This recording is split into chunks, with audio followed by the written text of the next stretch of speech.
Hey everyone, here we have an old Toshiba satellite. Do you want to know the model number? Do you really care what the model number is? It says it's a C500C on the sticker. And it's got Skull Candy speakers, which is funny because I thought Skull Candy was candy for your skull, i.e. headphones. I'd like to see you wrap that around your neck. Anyway, let's plug in a charger and see what happens. I have no idea why this was dropped off.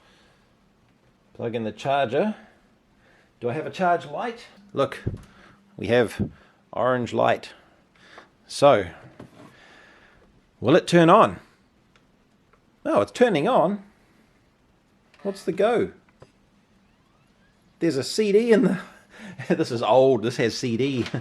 But it has a CD in the drive. Do we have an image? We have no image. Well, at least we can't see an image. Let's maybe try an external screen. Do we have image? Oh, maybe it's just completely dead. It might not be posting. Okay, let's take it apart. So I have a couple of concerns.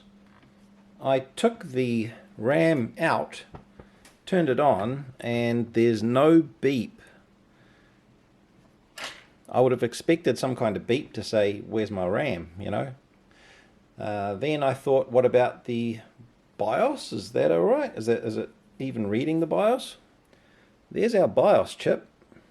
And if we turn it on while looking at the data pin on that chip, yes, it's definitely doing something.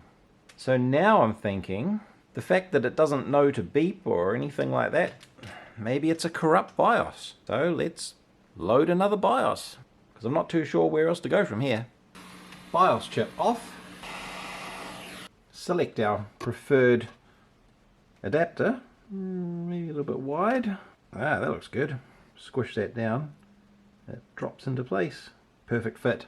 Into the super high-tech $1 million BIOS programmer. Oddly enough, a lot of these data sheets I'm finding are for an EN25QH64, even though it says EN56QH24 on the chip. So I'm going to run with that. Let's select that one and see if we can read it.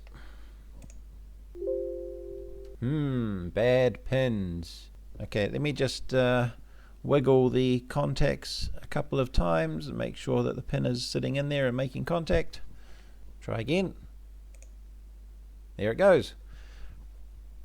Sometimes if there's a bit of flux or something on the pins. Okay, we have read the EEPROM. We will save this file and we'll call it C50D old original. Save. Let's make sure that we do have that. There it is. This is the file that I want. So let's load. That one there. And okay. Now we can write it. So program chip, and it will do a erase first and a verify and go. Sure takes a while to erase.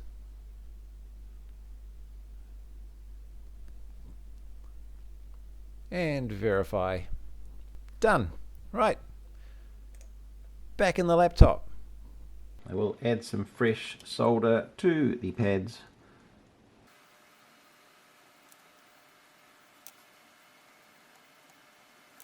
Hit pin 1 top left.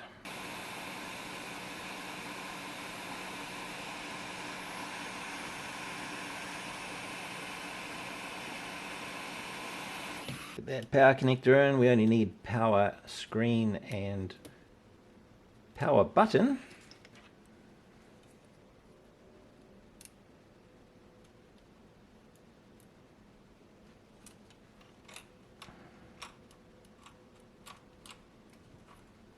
I don't really get a lot of luck with BIOS files.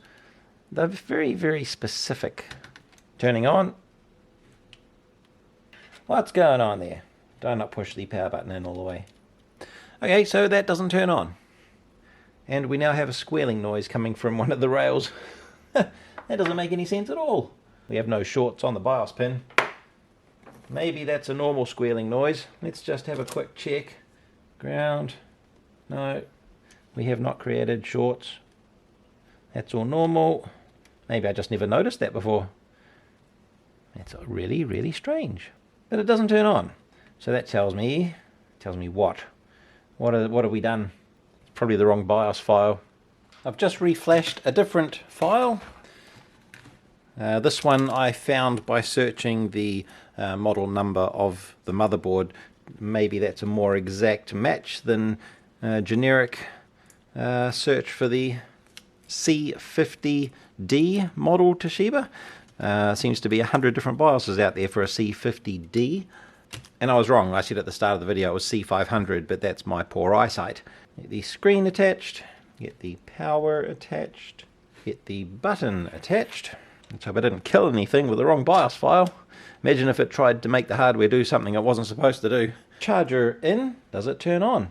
Yes, it does turn on. But do we have an image or is it junk? We have... Ah! Yes! Excellent! Now let's do the thing. Whoa, that's bright. Okay, what is our date and time? Do we have a mouse? Hey, nice GUI. Got a mouse. Let's set time. What is our time at the moment? We are 12:32 p.m. 24 hour.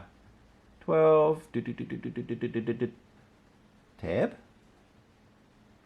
12:30. Okay. 2nd of April 24. Stupid backwards month day system. There we go, save and exit, F10. Let's see, will it boot? Those funny lines are not actually on the image, it's just a camera artifact. And it's booting. We have the spinning dots. Come on, any minute now. Please wait, I've been doing that for the last 10 minutes.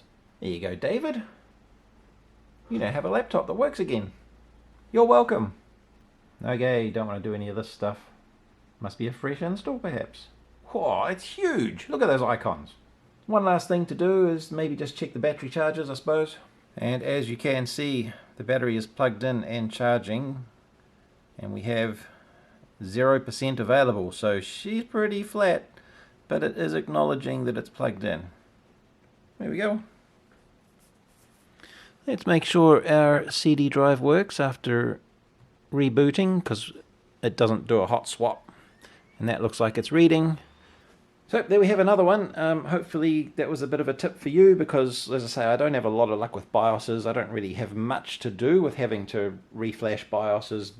Most stuff doesn't need a BIOS. Today I learned you should really go off the motherboard model and not the laptop model. There you have it. Thank you all for watching. Please like and subscribe and make sure you don't miss out on future videos. And if you're new, go check out all of my videos. There's something there for everyone. I try and keep it all a bit unique. Catch you next time.